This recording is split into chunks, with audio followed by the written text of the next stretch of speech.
이 정통 상권에서 투자를 할 때는 가장 중요한 게 아무래도 수익률이지 않을까요? 맞습니다. 건대가 대학교 상권이다 보니까 객단가를 높일 수 있는 한계가 있습니다. 임대료가 어느 정도 선까지 올라가기가 힘들거든요. 그럼 투자자 입장에서는 사실 어떤 건물을 매입을 해서 뭐 명도를 하고 뭐 밸류업을 하고 이런 것 자체가 맞지가 않습니다. 그래서 수익률을 좀 중점적으로 보시면서 투자를 하시는 게 맞을 것 같다는 생각을 합니다.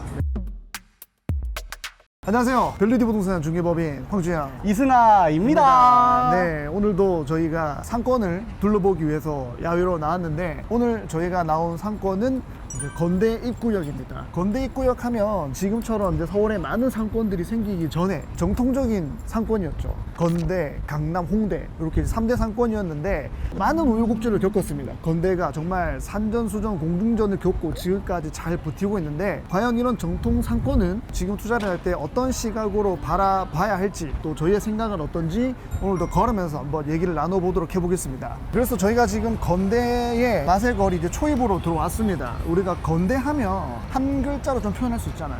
헌팅? 헌팅? 그렇죠. 건대가 한참 전성기였을 시절에는 헌팅의 메카였습니다. 헌팅도 좀 해보셨죠, 그때? 아, 저는 뭐 그런 거 몰라요. 네. 근데 그때 이후에는 아무래도 좀 무드가 많이 바뀌어서 다른 이런 성격으로 좀 많이 바뀌었는데 그래도 아직까지 건대가 이 헌팅의 문화가 조금 남아있는 것 같아요. 그 중에 하나가 지금 보시면은 여기 치치라는 이런 브랜드입니다.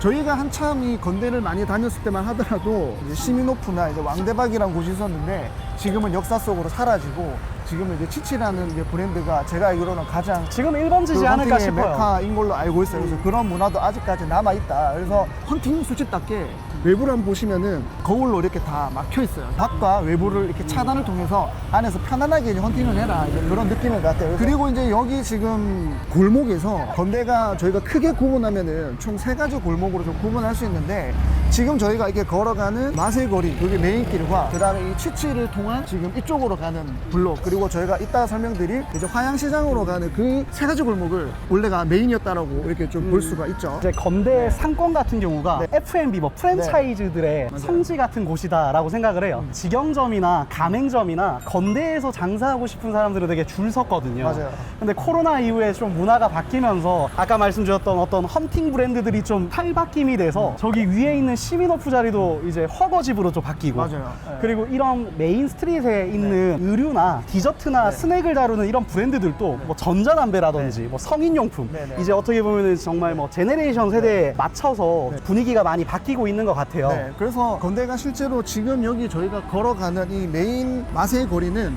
아까 말씀 주셨던 것처럼 일반적인 술집들, 뭐 프랜차이즈나 이런 먹고 놀자 이런 술집들이 많은 것 같고 아까 제가 설명드렸던 그런 골목골목으로 가게 되면 요즘 MZ들이 선호하는 아기자기한 그런 점포들이 또 곳곳에 위치하고 있는 것 같습니다. 약간 감성 맛집 같은. 감성 맛집. 건대 상권 자체가 1층의 평균 임대료가 최고 카운팅 할 때는 진짜 50만 원 이상 맞아요. 육박을 했고 지금 또 어떻게 보면 나와 있는 매물들이 한 50만 원 이상 하는 매장들이 많거든요. 북성수 방면으로 어떻게 보면 마세거리에 초입에서 이동 중인데 점점 올라갈수록 상권이 한번 확 불탔다가 맞아요. 확 죽는 공간이 있어요. 금액 자체는 어떻게 보면은 30만 원 이상은 육박하는 1층의 상권이고 그리고 2층 같은 경우는 뭐 작은 금액대가 뭐 10만 원 보통은 15만 원대로 형성이 되어 있습니다. 마세거리 상권의 특징들 중에서 북쪽 측 이제 어린이 대공원 역으로 번지는 이런 라인들이 있는데 북쪽으로 가는 라인들도 굉장히 상권의 확장이 좀 빠르게 됐었던 곳이고 공시를 찾아볼 수가 없더라고요. 지금 마세거리도 그렇고. 맞습니다. 임대료 얘기도 주셨지만 여기가 아무래도 대학 상권이지 않습니까? 그러다 보니까 이 객단가 자체를 높일 수가 없습니다. 그러다 보니 이제 이 건대 상권은 임대료에 상승할 수 있는 한계가 좀 있는 것 같아요. 그리고 건대가 예전부터 상권이 확장이 되고 지금처럼 이 정도까지 유지가 될 수 있었던 이유 중에 하나가 또 이런 도로 상황도 또 한몫을 한다고 생각을 합니다. 우리가 상권을 여러 군데 다니다 보면 사실 평지가 아니고 막 오르막이 있거나 그런 곳들이 되게 많은데 건대 같은 경우에는 지금 저희가 걸어온 길, 걸어갈 길, 이 상권 자체가 쭉 이제 평지로 되어 있고 골목골목 이렇게 가지로 되어 있는 상권들도 다 평지로 되어 있기 때문에 이런 부분들은 또 상권이 어떤 확장이 되거나 이런 상권에 있어서는 이런 도로 상황들이 굉장히 또 이점으로 작용할 수 있는 부분인 거죠. 강남역이나 홍대나 상권이 좋은 곳들의 특징이 도로가 통제가 되고 일반 통행이거나 차량 통행이 적은 곳들이 되게 소비력이 좋은 것 같아요. 지금 월요일 한 5시 좀 넘은 시간인데 유동인구가 많다고는 할 수 없지만 그래도 지금부터 이렇게 조금씩 이렇게 모이고 있는 것 같습니다. 건대는 저녁이 화려한 상권 아닙니까? 네, 저녁 시간 때 많이 다녀보거든요. 그래도 건대가 한 10년 전에 완전 최전성기일 때만큼 사람이 막 북적북적 되진 않지만 그래도 적지 않은 유동인구들이 많이 있다. 뭐 그렇게 좀 봐주시면 좋을 것 같고 아마 건대에 관심 있으신 분들은 여기 직접 오셔가지고 저녁에 뭐 술도 드셔보시고 뭐 식사도 해보시고 그리고 여러 가지 이런 바뀐 테너트들도 한번 느껴보시면서 같이 경험해보시면 좋을 것 같습니다. 우선 종종 오신다는 게 홈터로서 오신 거 아니에요? 아닙니다. 이미 그런 거는 제가 은퇴를 했고요. 우선 이 100m 거리에 오락실, 이런 오락시설 밀집도가 4곳이 있어요. 그래서 뽑기방도 있고 정말 뭐 짱 오락실 같은 오락실 시설도 있고요. 그리고 이제 전자담배 가게가 한 4개가 또 있더라고요. 그래서 정말 요즘 트렌드들이 뭐 2030 세대들은 좀 이런 문화를 좋아한다. 뭐 부평역이든 어떤 뭐 노원 수유에 가더라도 좀 이런 특징들이 있고요. 왜냐면 저희 20대 때도 사실 이렇게 동기들이랑 이런 오락실 많이 다녔잖아요. 그렇죠. 그래서 여기도 아무래도 대학 상권이고 하다 보니까 또 젊은 층들이 많이 오다 보니까 이런 오락실이나 또 이런 뽑기들이 많이 배치가 되어 있는 것 같습니다. 포차에 대한 밀집도도 네네. 뭐 땡땡 포차 이런 뭐 지하부터 2층까지 정말 이런 위락시설이랄까요? 네네네. 뭐 이런 술집이 이렇게 많은 밀집도를 차지하는 것도 되게 재밌는 상권 그리고 특징이다. 여기 온 김에 한 가지 더 설명을 드리면 저희가 예전에 건대의 전성기를 이끌었던 그런 상권 특징 중에 하나가 이제 헌팅이었다라고 말씀드렸잖아요. 그 중에 하나가 아까 제가 설명드렸던 시민호프 있었고 그리고 왕대박이 있었는데 왕대박. 바로 여기 지금 진박스 라고 적힌 곳이 예전에 왕대박이 있었던 자리였습니다. 지금은 이제 역사 속으로 사라지고 지금은 이제 여러 다양한 업종들로 많이 바뀌고 있었던 추세였습니다. 그리고 여기 야구장도 진짜 오래됐습니다. 한 30년 넘었을 이것도 것 거의 한 같은데? 20년 이상 됐는데 한 2, 30년 예전에 됐을 것 저도 한 20년 전에 여기서 술 많이 먹을 때 와가지고 야구 많이 했었거든요. 이것도 정말 오래된 점포고 그러니까 건대가 이렇게 굉장히 오래된 매장들이 아직도 남아있는 곳들이 있고 또 이렇게 성격이 비슷한 테너트들이 계속 교체되면서 지금까지 이렇게 이어져 오고 있는 상권이라고 보시면 될 것 같아요. 이 자리도 예전에 틈새 라면이었는데 꽤 아, 오래 그쵸, 있었는데 그쵸. 근데 이걸로도 바뀐 지도 꽤 그쵸, 오래됐더라고요. 그래서 이제 건대 상권들은 특징들이 계속 어떤 스팟들의 비슷한 유형으로 손바뀜이 일어나요. 마세거리 중간쯤 이동을 했습니다. 마세거리 라인에서는 빌딩 거래사가 많지 않아요. 차라리 북쪽 도로가 좀 더 많고요. 마세거리에서 일어났던 빌딩 거래 사례 같은 경우가 지금 저희 옆에 있는 건물 같은 경우는 토지 평당가 1.67억에 거래가 됐고요.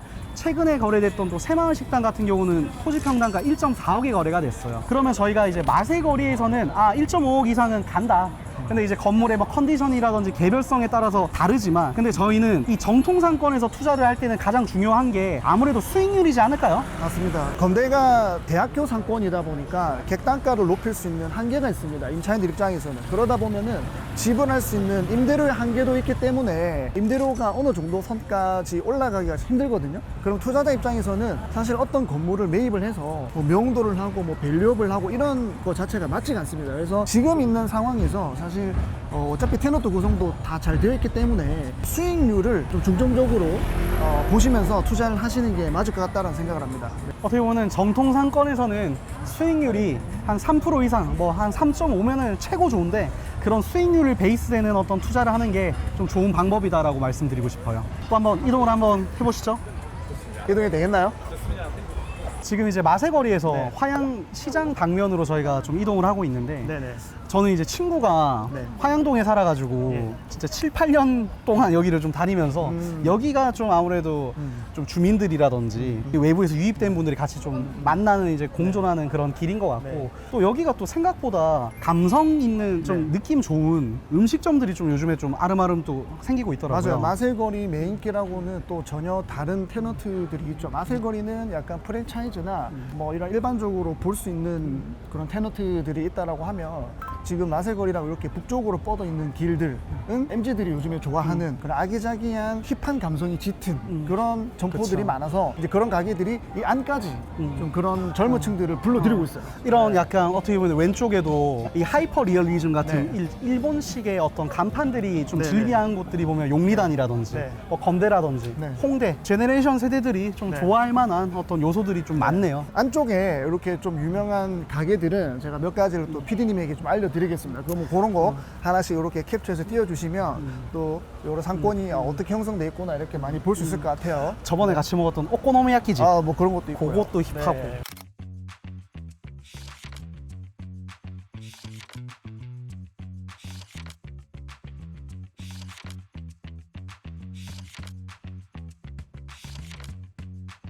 그래서 건대가 사실 상권이 뭐 적지 않고 크다 보니까 저희가 오늘 이렇게 둘러보면서 다 사실 뭐 설명드리긴 힘들고 짧은 시간 안에 이렇게 나타내야 되다 보니까 그냥 간단하게 좀 설명을 드리고 또 저희가 생각하는 그런 포인트들에 대해서 좀 설명을 드렸습니다. 그래서 건대를 투자를 하시려고 하시는 분들은 또 저희가 이렇게 얘기했던 방향 쪽으로 검토를 한번 해보시고 또 궁금한 거 있으면 연락 주시면 좋지 않을까 생각합니다. 네.